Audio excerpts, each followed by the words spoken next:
Le premier, c'est que des fois, derrière un CV, il y a un humain, et cet humain, il s'est peut-être pas forcément battu pour avoir des papiers, mais il s'est battu pour sa vie.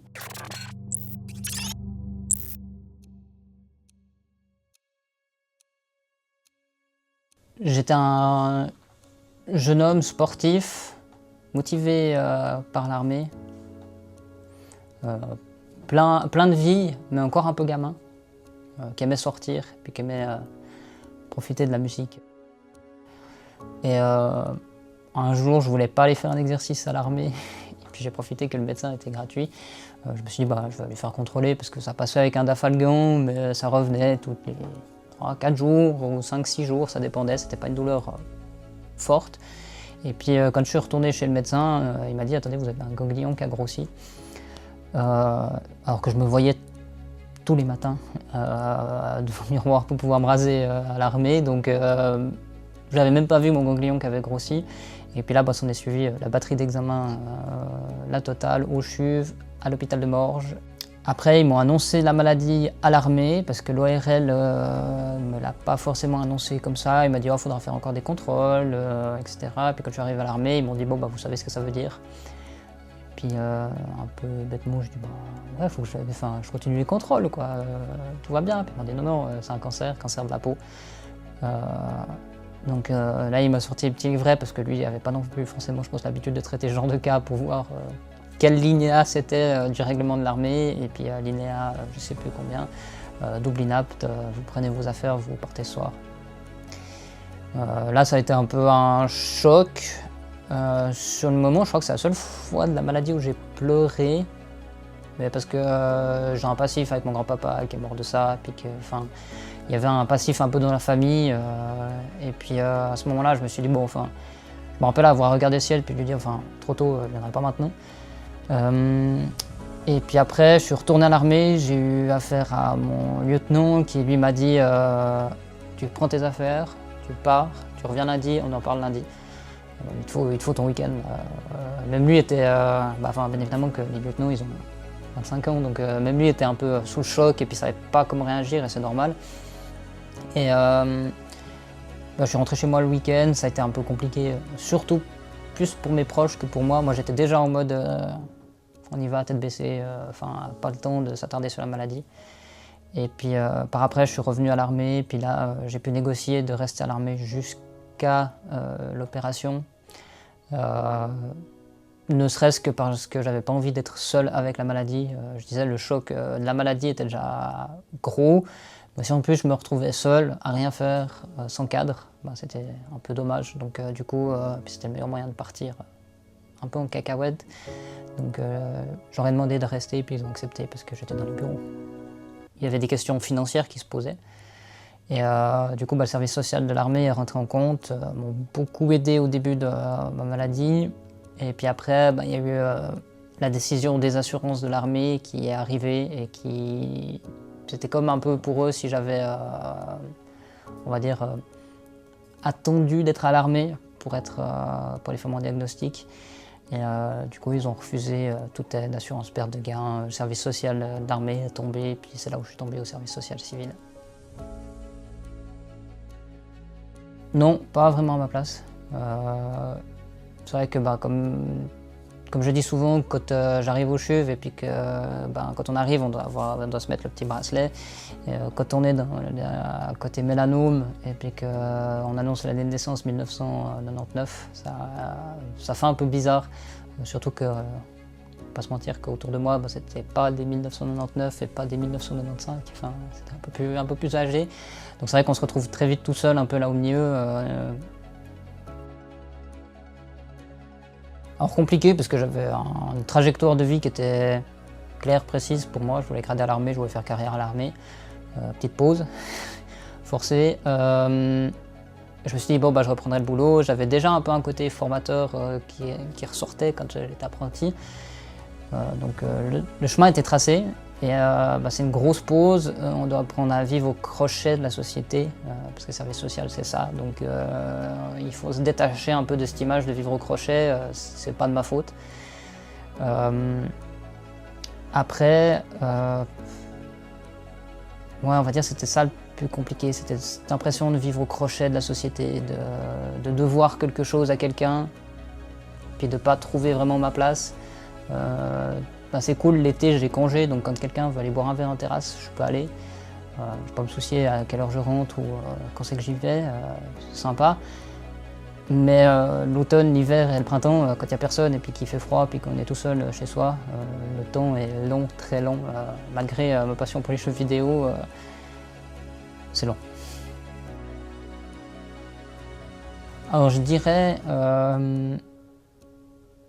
les jeux vidéo m'ont beaucoup aidé, de pouvoir m'évader et de pouvoir être quelqu'un d'autre quand j'étais malade.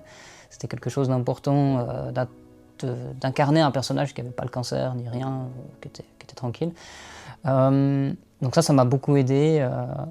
Et ensuite, il y a le côté musical où il est venu le côté DJ musique qui est vite apparu parce que j'étais fan de ça et je me suis dit pourquoi pas moi une fois me mettre derrière les platines et puis peut-être un jour me retrouver sur les grandes scènes de clubs romans comme le Globule ou d'autres endroits.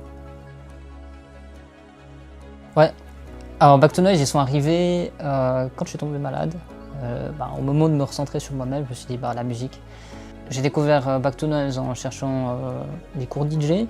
J'ai commencé chez eux en tant qu'apprenti DJ en faisant des cours. Ça m'a beaucoup appris. J'avais un prof qui était sympa et qui m'a appris pas mal de choses. Et un jour, j'étais sur place un jeudi soir pour boire une bière, comme je fais souvent à côté d'une émission. Et on m'a dit viens au micro, viens parler. De là, ça a vite été, parce que quand il y avait une émission hardstyle ou hardcore, c'était moi. On se fait un petit nom dans le milieu. La musique a été un tremplin, puis c'est grâce à la musique que j'ai découvert Zoé for Life. Parce que j'ai fait un live caritatif pour eux. On a récolté 2000 francs qu'on a pu donner à l'association. Et puis, un moment sympa, lourd, mais sympa. Oui. Zoé for Life est venue grâce à la musique. J'ai fait un live caritatif pour eux. J'ai rencontré Nathalie, qui est la directrice de Zoé for Life.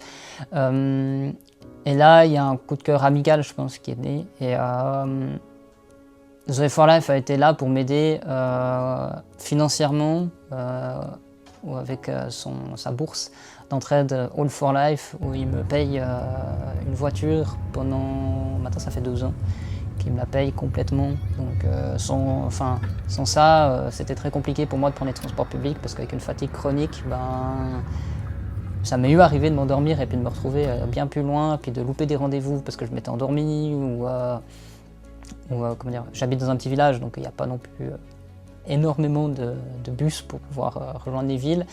Donc, et puis aussi pour pouvoir accéder à des stages et puis pour pouvoir entrevoir un avenir professionnel, parce que c'est vrai que habiter dans un petit endroit, j'avais pas forcément possibilité d'aller le matin à certains stages. Et du coup, ça m'a ouvert des portes professionnellement d'avoir cette voiture, mais ça c'est uniquement grâce à Zoé for Life. Puis le cadre aussi, c'est que des gens bienveillants et on se sent compris, et puis je sens que mon histoire sert à quelque chose. Le même, sans être le même. Je pense que il y a un côté de moi qui reste, qui veut encore être le même qu'avant. Puis il y en a un qui a compris que je ne serai plus jamais le même. Je suis devenu plus posé, plus réfléchi. Alors la fatigue aide beaucoup à être plus posé, je pense. C'est un gros point positif d'être fatigué, c'est que je suis plus posé. Mais c'est vrai que je sortais beaucoup, je sors beaucoup moins. J'ai appris à me connaître, j'ai appris à savoir quand c'est que mon corps me dit attention, là il y a quelque chose qui ne va pas, ou attention, prends du temps pour toi. J'ai appris ce que ça voulait dire prendre du temps pour soi. Je me suis concentré aussi sur comment est-ce que je fonctionnais un peu plus haut, on va dire psychologiquement. J'aime bien me renseigner un peu sur le sujet, de savoir qu'est-ce qui influe sur soit ma motivation, soit sur mon envie journalière. Et j'ai appris vraiment à me recentrer sur moi, et à comprendre que j'étais le héros de ma propre histoire. Enfin, c'était moi qui faisais ma vie, c'est pas l'inverse. Compliqué. Je Je pense que je vais vivre à travers mon histoire, je vais faire vivre mon histoire, et puis c'est ça qui résonne en moi. Mon histoire m'amène beaucoup de choses, et je pense que je peux amener beaucoup de choses à travers mon histoire. On a créé le projet parce que mon histoire a fait sens, a fait mouche chez Nathalie et chez Zoe for Life, en se disant on aide les enfants, mais les enfants grandissent, deviennent ados, adultes, ils doivent se réinsérer dans la vie professionnelle parce qu'il y a de légers handicaps ou il y a des séquelles qui restent et qui sont visibles socialement ou pas. Et c'est vrai que tout ça m'a amené à réfléchir et à se dire mais il faut que j'offre une bulle sociale, une bulle bienveillante pour ces jeunes, ce que moi j'ai pas forcément eu. Un moment où on peut parler du cancer, où on peut ne pas parler du cancer. Parce qu'on est des humains avant tout, on a tous une vie, on a tous un vécu hors maladie, on n'est pas la maladie. Par la suite, pouvoir aussi les aider professionnellement à se réinsérer, à refaire leur CV, à aller vers les entreprises et puis leur dire voilà, comme je disais avant, ce jeune-là, c'est peut-être pas effectivement l'élément qui vous sera le plus efficace au début, mais si vous lui laissez sa chance, vu comme il s'est battu par avant, il va se battre. Ouais, l'idée c'est vraiment d'offrir une bulle, je sais pas, d'aller voir... là on a eu des places pour aller voir un match de l'Euro féminin, d'aller voir des matchs du Lausanne Sport, du LHC, de survoler vraiment toutes les passions et puis de pouvoir justement revenir vers les jeunes puis de leur dire ok, toi qu'est-ce que t'aimes, qu'est-ce que tu peux pas faire parce que t'es malade ou parce que tes parents, et c'est normal, n'ont pas les moyens peut-être de te le payer ou n'y ont pas pensé. Et de dire je sais pas, moi j'aimerais bien aller faire une randonnée puis après aller dormir dans un hôtel où il y a un jacuzzi, ce sera peut-être l'opportunité. Le premier c'est que des fois derrière un CV, il y a un humain et cet humain il s'est peut-être pas forcément battu pour avoir des papiers, mais il s'est battu pour sa vie. Et je pense que ça apporte certaines compétences qu'on ne peut pas voir sur un CV mais qui sont importantes au sein de l'entreprise. Puis la deuxième c'est ouvrez-vous un peu plus à l'humain, un peu moins au papier.